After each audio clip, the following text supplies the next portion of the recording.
The last days of King Solomon's life, the sad end of the wisest king. He was the wisest man to ever live, a man whose name echoed across deserts and oceans, a king who spoke in riddles no one could solve, and gave answers only heaven could provide. In the end, there was only silence. In the golden chambers of Jerusalem's palace, a body stood still, leaning against his staff, eyes open, unmoving. The servants feared him. The builders dared not speak. Day after day they labored, unaware their king was dead, still as a statue, watching over them in death as he had in life. No royal funeral, no cries of mourning, no thunder of drums. The man who had ruled men, beasts, spirits, and the winds died standing, alone. And when his staff finally cracked, brittle from age, gnawed through by time, his body collapsed to the floor, the great illusion shattered. Even the wisest king could not outlive death. But Solomon's story did not end with death. That is where it truly begins. Because before that silence, there were voices, there were triumphs, there were temptations, there was glory, there was madness, and there was a fall so great, the kingdom would never recover. This is the story of Solomon's last days, not the tales you heard as a child, not the verses you recite without understanding. This is a story of decline, disillusionment, and despair, of a man chosen by heaven who tried to build paradise on earth and watched it crumble. A man who could command storms, but not his own heart. A man who knew everything, except how to save himself. His empire was vast, his power divine, his name legendary. But in the end, he died alone, and no one even noticed. If you enjoy watching and learning about history, make sure to like the video and subscribe to our channel. And let us know in the comments where you're watching from. It's incredible how we can explore history together from all around the world. Long before the silence, before the madness, and before the fall, there was awe. Solomon was not born into obscurity, he was born into prophecy. He was the son of David, the warrior king who had slain giants, unified the tribes, and captured Jerusalem. But David was not just a king. He was a man burdened with bloodshed. A man who had taken lives, won wars, and carried the sins of violence deep in his heart. And so it was not David, but his son who was chosen to build something eternal. The crown did not pass easily. David had many sons, strong, ambitious, cunning, and as he aged, rivalries among them ignited. There were whispers, plots, and near coups. One brother even tried to crown himself king while David still breathed. But in the shadows of this chaos, Solomon was quietly appointed. David called his most loyal priest and prophet, and with swift precision, Solomon was anointed, publicly, decisively. Trumpets roared, and the people shouted, "Long live King Solomon!" He was young, possibly just a teenager, yet his wisdom already stunned the elders. And then came the dream. One night, in the sacred city of Gibeon, Solomon lay down and had a vision. A voice from beyond offered him anything: wealth, vengeance, victory, pleasure. But Solomon didn't ask for power. He asked for understanding. He asked to judge rightly between good and evil, to rule the people not with fear, but with wisdom. And that night, the heavens were pleased. He was given a mind sharper than any sword, a heart deeper than any river, and a name that would stretch beyond his kingdom, beyond his time. His rule began with justice. The first great story that defined him was not a war, but a judgment. Two women stood before him, each claiming the same infant as their own. There were no witnesses, no evidence, just the cries of desperate mothers and the eyes of a boy king. Solomon called for a sword. He ordered the child be cut in half and divided between them. One woman screamed in horror and begged that the child be given to the other. The other remained silent, and Solomon smiled. "Give the child to the woman who begged. She is the true mother."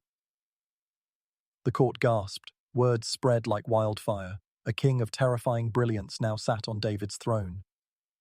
Solomon's wisdom became legend. He reorganized the kingdom, turning it into an administrative powerhouse. 12 districts, each with appointed officers, each taxed in rotation, no longer by tribal favoritism, but by a calculated structure. Jerusalem swelled in power, fortresses rose, armies drilled, the land knew peace, not just from fear, but from efficiency. And then he began to build. His greatest ambition was not a palace, not a tower, not even a city. It was a temple, a permanent house of the divine, a center of holiness that would anchor the soul of the nation. The Temple of Solomon. It would take 7 years, cedar from Lebanon, gold from Ophir, stone cut without sound, prepared off-site and assembled in sacred silence. Tens of thousands labored, an empire's wealth poured into its foundation. Inside the inner sanctum, he placed the Ark of the Covenant, the symbol of divine favor, legacy, and law. When it was complete, the stories say that fire descended from heaven and a great cloud filled the holy space. Priests could not even stand to minister. It was more than architecture, it was revelation in stone. Solomon now ruled not only as a king, but as a divine intermediary. His court brimmed with scholars, architects, scribes, diplomats. Visitors came from across the known world to see him, bringing spices, beasts, silks, and riddles. His name became a magnet. To the east, caravans from Arabia whispered his name with reverence. To the north, traders from Tyre and Sidon carried his decisions like scripture.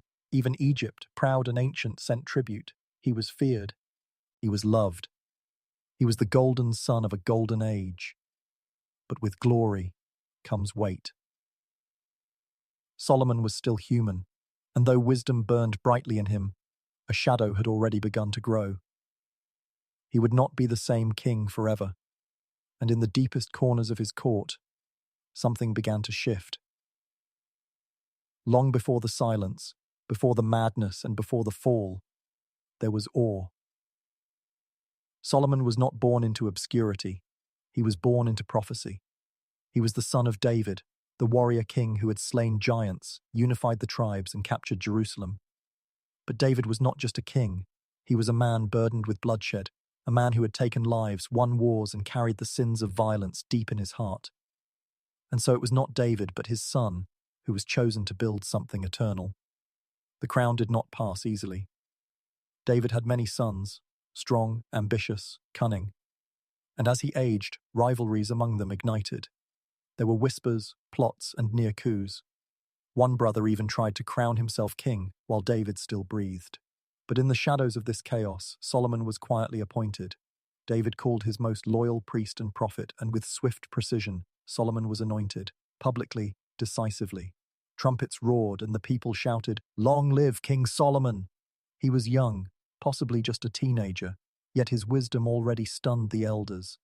And then came the dream. One night, in the sacred city of Gibeon, Solomon lay down and had a vision. A voice from beyond offered him anything: wealth, vengeance, victory, pleasure. But Solomon didn't ask for power. He asked for understanding. He asked to judge rightly between good and evil, to rule the people not with fear, but with wisdom. And that night the heavens were pleased. He was given a mind sharper than any sword, a heart deeper than any river, and a name that would stretch beyond his kingdom, beyond his time. His rulers. He began with justice. The first great story that defined him was not a war, but a judgment. 2 women stood before him, each claiming the same infant as their own. There were no witnesses, no evidence, just the cries of desperate mothers and the eyes of a boy king. Solomon called for a sword. He ordered the child be cut in half, divided between them. One woman screamed in horror and begged that the child be given to the other. The other remained silent. And Solomon smiled. "Give the child to the woman who begged. She is the true mother." The court gasped. Word spread like wildfire. A king of terrifying brilliance now sat on David's throne. Solomon's wisdom became legend. He reorganized the kingdom, turning it into an administrative powerhouse. 12 districts, each with appointed officers, each taxed in rotation, no longer by tribal favoritism, but by a calculated structure. Jerusalem swelled in power. Fortresses rose, armies drilled. The land knew peace, not just from fear, but from efficiency. And then, he began to build. His greatest ambition was not a palace, not a tower, not even a city. It was a temple, a permanent house of the divine, a center of holiness that would anchor the soul of the nation. The Temple of Solomon. It would take 7 years, cedar from Lebanon, gold from Ophir, stone cut without sound, prepared off-site and assembled in sacred silence. Tens of thousands labored. An empire's wealth poured into its foundation. Inside the inner sanctum, he placed the Ark of the Covenant, the symbol of divine favor, legacy, and law. When it was complete, the stories say that fire descended from heaven and a great cloud filled the holy space. Priests could not even stand to minister. It was more than architecture, it was revelation in stone. Solomon now ruled not only as a king, but as a divine intermediary. His court brimmed with scholars, architects, scribes, diplomats. Visitors came from across the known world to see him, bringing spices, bees, asts, silks, and riddles. His name became a magnet. To the east, caravans from Arabia whispered his name with reverence. To the north, traders from Tyre and Sidon carried his decisions like scripture. Even Egypt, proud and ancient, sent tribute. He was feared. He was loved. He was the golden son of a golden age. But with glory comes weight. Solomon was still human. And though wisdom burned brightly in him, a shadow had already begun to grow. He would not be the same king forever. And in the deepest corners of his court, something began to shift. Solomon's kingdom was unlike anything the world had seen. It was a land where the impossible became ordinary, where riches flowed like water, where wisdom sat on the throne, and where every stone seemed to sing of glory. Trade routes from the east, west, north, and south all converged on Jerusalem. From the Red Sea ports came ships heavy with gold, silver, and spices.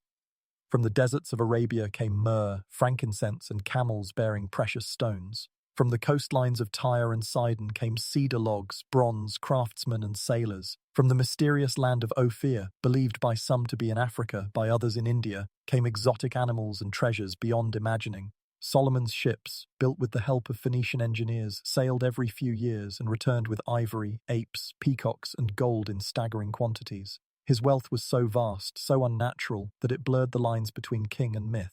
Silver, it was said, was as common in his days as stones. Shields of gold lined his halls, his drinking vessels, even those used by servants, that were made of gold. And then came the Queen of Sheba. Her name remains a mystery, but her legend lives on. A queen from the south, likely from Saba in modern-day Yemen or Ethiopia, who heard rumors of a king so wise, so godlike, that she had to see him herself. She did not come empty-handed. She brought caravans loaded with spices, gold, and precious stones, tribute fit for a deity. But she did not come merely to flatter. She came to test him. She posed riddles, difficult, cunning, layered, the kind that would unravel the pride of any ruler. Solomon answered every single one, with clarity, with humility, with terrifying insight. When she saw his palace, his servants, the way food was prepared, the way justice was administered, and the temple he had built, she was breathless. Her verdict was damning. I did not believe the reports I heard, but now I see with my own eyes, the half was not told. Even a queen who ruled across sands and seas bowed her heart before him. Solomon was now at the peak of his power. He was not merely a king, he was the embodiment of order, of brilliance, of divine architecture. Every room in his palace was crafted to perfection. His throne was said to be made of ivory and overlaid with pure gold, flanked by 12 golden lions, 6 on each side. No throne like it existed anywhere on earth. His daily provisions were absurd. Hundreds of gallons of fine flour, massive amounts of livestock, endless wine and fruit. His court was vast, not just soldiers and scribes, but musicians, singers, foreign envoys, artists and philosophers. He composed proverbs and songs, thousands of them. He wrote on nature, on animals, on plants, on the mysteries of life. He spoke not just like a king, but like a sage. The world had never seen a man like him. But the splendor came with a cost. The line between wisdom and ego is thin, and power, once given, begins to expect more. With every shipment of gold, the palace grew heavier. With every new alliance, another door opened into the palace and into Solomon's heart. He began to marry, not once, not twice, but hundreds of times. Wives from Egypt, Moab, Ammon, Sidon, Hittite lands. Each marriage was a political move, a seal of alliance, a gesture of peace, a transaction of power. But each came with baggage, their languages, their rituals, their gods. Few. Halls of Jerusalem, once echoing only with sacred hymns, began to ring with foreign chants. The smell of incense to other deities rose beside the smoke of the temple. And while Solomon still sat on the throne, still spoke wisdom, and still dazzled visiting monarchs, something inside him was beginning to change. A slow erosion, an invisible crack beneath the golden crown. He had built the greatest kingdom on earth. But the man who once asked only for understanding now seemed unsure of what he truly understood. The burden of being adored, the endless feasts, the whispered flattery, the luxuries of every kind, the praise that never stopped. It hollowed him. He smiled for the people, but in private, his heart was drifting. He was surrounded by riches, but starving for peace. He could read the winds, but no longer hear his own soul. The king who once judged all men was beginning to forget how to judge himself. There is a moment in every great reign when the gold begins to rot, when the cheers of the crowd become hollow, when the throne feels less like power and more like prison. For Solomon, that moment came quietly, not with rebellion, not with war, but with the slow, corrosive seduction of indulgence. He had once been a man of singular focus, a young king who chose wisdom over riches, humility over pride. But time is a cruel sculptor, and what begins as self-discipline can, if left unchecked, harden into self-delusion. The palace was no longer a place of clarity. It became a maze of doors, of chambers, of foreign tongues, of foreign gods. Solomon had married many women, not a handful, not dozens, hundreds. Each wife was a political alliance, each concubine a symbol of dominance. From Egypt he took Pharaoh's daughter, from Moab and Ammon the daughters of rival kings. From the Sidonians and Hittites he welcomed princesses and noblewomen, each with her own custos, her own gods, her own expectations. At first it was strategic. These marriages ensured peace. They brought wealth, influence, and a web of diplomatic stability. But they also brought something else. They brought idols. The king who had once built the most sacred temple on earth began building shrines to foreign deities.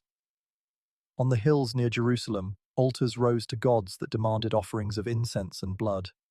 Gods who promised fertility, pleasure, or power. Gods that pulled Solomon's attention away from the clarity he once had.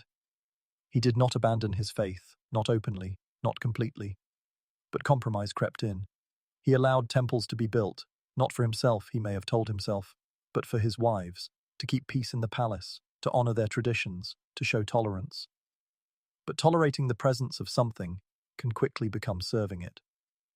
And in the privacy of his chambers, among women he adored, Solomon changed. He listened to their stories, participated in their rituals, smelled their incense, watched their dances, and over time his devotion diluted. The man who had once judged between right and wrong now found himself unable, or unwilling, to make the distinction. He grew restless, disillusioned, haunted by contradiction. His words changed. Gone were the triumphant songs of Proverbs, the celebration of wisdom, discipline, and fear of the divine. Now he began to write differently, from a heart heavy with regret. He wrote, "Vanity of vanities, all is vanity. What does a man gain from all his toil under the sun?" These were not the words of a conqueror. These were the cries of a man drowning in his own abundance.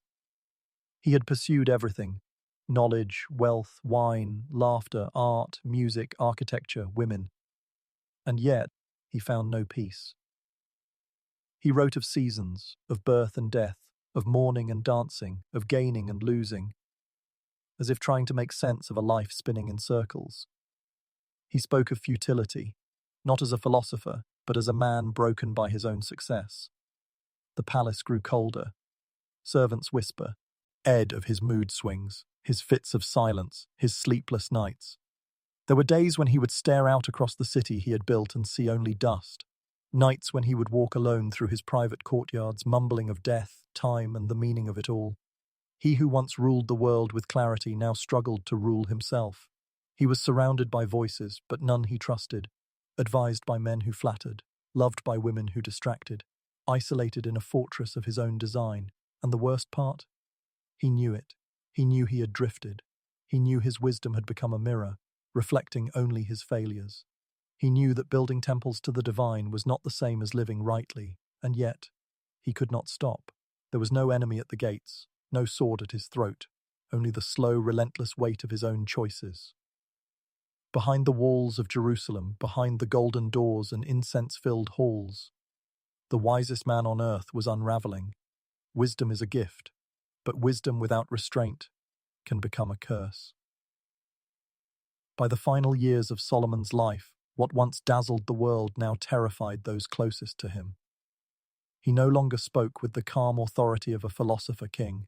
His words turned sharp, his eyes distant, his thoughts wandered in circles, chasing questions no one could answer, not even him. Solomon began to write in ways that unsettled even the most devout scholars of his court. He questioned everything: the point of life, the value of labor, the meaning of pleasure, the inevitability of death. "I have seen all the things that are done under the sun," he wrote, "and all of them are meaningless, a chasing after the wind." These were not the teachings of a man at peace. They were the writings of someone slowly unraveling. He turned to pleasures first. He built gardens, palaces, pools. He summoned singers and dancers. He drank wine, hosted feasts, undid himself with laughter. But the joy was hollow. So he turned to art, music, and wisdom itself, searching for truth in creation. Still nothing. He accumulated more wealth, more lovers, more rituals, more philosophy. But each attempt left him emptier. He declared that the fate of the wise man and the fool was the same: death. The wise, like the fool, will not be long remembered. Both will be forgotten. Like the fool, the wise too must die. This was not humility. This was despair. And the court knew it. Rumors began to spread, quietly, cautiously, that the king had changed, that he was no longer himself. Some whispered madness, others suggested possession, a few called it divine punishment. But no one dared confront him. After all, who would challenge the man who once held the world in his hand? He still held court, yes, still issued decrees, still performed rituals and upheld appearances. But behind closed doors, he wandered his palace like a ghost. He spoke to shadows. He scribbled into scrolls late at night, muttering about time and futility. He stared at candle flames for hours, as if hoping for answers in the flicker. He was not violent. He was not insane in the way mad kings usually are. He was worse. He was lucid, and still broken. He knew what was happening to him, and that knowledge destroyed him further. There's a peculiar kind of torment that only the wise can feel. The torment of seeing your own decline in real time, of knowing you had every advantage and wasted it. He saw how his compromises had weakened the spiritual foundations of his kingdom. He saw how his endless indulgence had made him a prisoner of his own desires. He saw the foreign temples he once allowed as diplomacy, now standing taller than the temple he had built for truth, and he knew it was too late to undo it. Solomon tried, in his final writings, to warn others. The book that came out of this torment, Ecclesiastes, is not a celebration of knowledge. It is a cry. A cautionary tale dressed in riddles. He wrote, "I hated Leeds, because the work that is done under the sun was grievous to me. To the one who pleases the divine, he gives wisdom, knowledge, and happiness. But to the sinner he gives the task of gathering and storing up wealth to hand it over to the one who pleases." These weren't proverbs to be memorized. These were confessions from a man who had everything and realized too late that it meant nothing. He was still revered publicly, still adored by foreign guests and visiting dignitaries. But within the walls of his heart, Solomon had already fallen. The wise king, the builder, the judge, had become a man who saw no difference between toil and rest, between wealth and dust. He had explored every avenue life offered: power, pleasure, purpose, and found them all wanting. He had once commanded the winds and spoken with creatures, but now he spoke only to himself. The world still called him wise, but wisdom had become his torment, and behind that golden crown was a man quietly drowning. There was no thunder, no war, no warning, just silence. The great King Solomon died without anyone noticing. According to ancient tradition, he was overseeing the construction of yet another grand building. One final project, a monument perhaps, or a fortified structure near the temple. The laborers were many, among them were servants, builders, and men who feared the king more than they feared death itself. Solomon, though weakened with age, stood among them, leaning on his staff, watching, as still as a statue. He did not speak. He did not blink. He simply stood, and they kept working, hour after hour, day after day. No one approached. No one dared disturb him, because to look directly into the eyes of the king without invitation was to risk your life. So they bowed their heads and continued to labor, terrified, silent, obedient. But what they did not know, what no one knew, was that the king had died. Standing, eyes open, mouth shut, staff in hand, the servants whispered among themselves, uncertain but afraid. Perhaps he was deep in thought, perhaps he was angry, perhaps he was fasting, meditating, communing with the divine. No one considered the truth, that their king was already gone, and so he remained there, lifeless, upright, immovable, until the moment nature revealed what no man could see. His staff, the symbol of his authority, the very thing supporting his corpse, had begun to decay. Worms had burrowed into the wood, insects had chewed it from the inside out, and one day, with no ceremony, no announcement, no miracle, the staff broke, and Solomon's body crumbled to the ground. The sound of it sent a wave of terror through the workers. Screams, shouts, tools crashing to the floor. The illusion had shattered. The wisest man who ever lived had been dead for days, and they had not known. It is one of the most haunting images in all ancient literature, a king who could command spirits, who ruled with divine insight, who built the most sacred temple on earth, left to die on his feet, unnoticed, eaten by time. He had become the very symbol of what he once wrote about. All go to the same place, all come from dust, and to dust all return. Not even Solomon could escape that truth. And in that moment the people saw it clearly. Wisdom does not mean immortality. Power does not guarantee presence. Wealth cannot postpone the end. No matter how golden the crown, the worms come for us all. In the days that followed, panic spread. Some asked how long he had been dead. Others asked how no one noticed, but there were no answers. His body, once majestic, was now frail. The eyes that had once seen the hearts of men now stared into nothing, and with his fall the kingdom began to unravel. Solomon had been the center of gravity, the unifying force, the mind and will of a vast empire. Without him, everything began to tisard. His son would inherit the throne, but not the wisdom. His court would inherit the gold, but not the peace. And the kingdom, so long held together by diplomacy, fear, and divine reputation, began to fracture. It would never be whole again. But Solomon's death was more than just the end of a man. It was a mirror, held up to every ruler, every empire, every philosopher, every believer. It showed the limits of control, the illusion of permanence, the fate that awaits even the highest among us. A king died standing, a staff broke, and the greatest reign the world had ever seen dissolved into dust. After Solomon fell, the kingdom never stood the same again. He had ruled for decades, unified tribes that once warred, built temples that touched heaven, spoke wisdom that reshaped civilizations. But the day he died, his legacy began to split, like the staff that once held him up.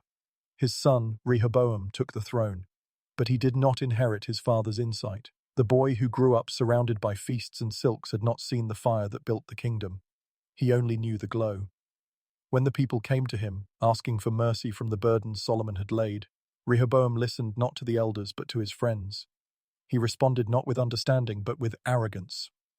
"My little finger is thicker than my father's waist," he said. "My father scourged you with whips. I will scourge you with scorpions." That single moment shattered what Solomon had built in a lifetime. 10 of the 12 tribes rebelled. They crowned their own king. The great kingdom of Israel split in two, north and south. The temple still stood in Jerusalem, the throne still gleamed with gold, but the soul of the kingdom had been torn apart. And with that fracture, the golden age was over. Solomon had built a legacy of wonder, but what he left behind was fragile. It was not just politics that failed, it was a vision of divine order, of unified worship, of wisdom guiding power. In the absence of that vision, only chaos remained. His palaces would be looted, his shrines would be desecrated, His nation would fall into idolatry, civil war, and eventually exile. And yet, his name remained. It echoed across centuries, across continents. To the Greeks, he became a figure of mystery. To the Romans, a model of regal wisdom. To medieval scholars, a king sorcerer, a master of hidden knowledge. Books were written in his name. Seals were crafted bearing his symbols. Myths flourished that he could speak to animals, command spirits, control the stars. Solomon became more than a man. He became a mirror. For every king who rose after him, Solomon became the standard and the warning. Because here was a man who had everything. Wisdom from above, riches from every land, power over men, beasts, even the winds. And yet he could not save himself from decay. He could not stop his heart from drifting. He could not hold his people together. He could not silence the doubt that gnawed at his soul. He became a cautionary tale, a man who started as the embodiment of righteousness and ended as the shadow of his own greatness. And what makes his story so tragic is not that he fell like so many others. It's that he knew. He knew the value of self-control, of humility, of discipline. He knew what it meant to fear losing oneself, and still, he lost himself. Not to war, not to enemies, but to the slow erosion of compromise, to the weight of glory, to the seduction of ease. He wrote, near the end, "Fear God and keep his commandments, for this is the duty of all mankind." A simple truth. After pages of despair, philosophy, and poetic chaos, he ends with a whisper of clarity. As if to say, I've tried everything, I've touched every corner of this world, and in the end, the answer is the same as it was at the beginning. Solomon's wisdom was not wrong, but wisdom alone is not enough. It is not enough to know what is right. You must choose it, again and again, especially when it costs you. Solomon left behind gold, scripture, and ruins. But his true legacy is a question: what good is understanding the world if you lose yourself in the process? The story of Solomon is not just a tale of kings and temples. It's about you. It's about every human being who has tasted success and wondered, is this all? It's about the danger of forgetting where you came from when the world offers you everything. It's about the silence at the end of glory and the haunting truth that even the wisest among us can fall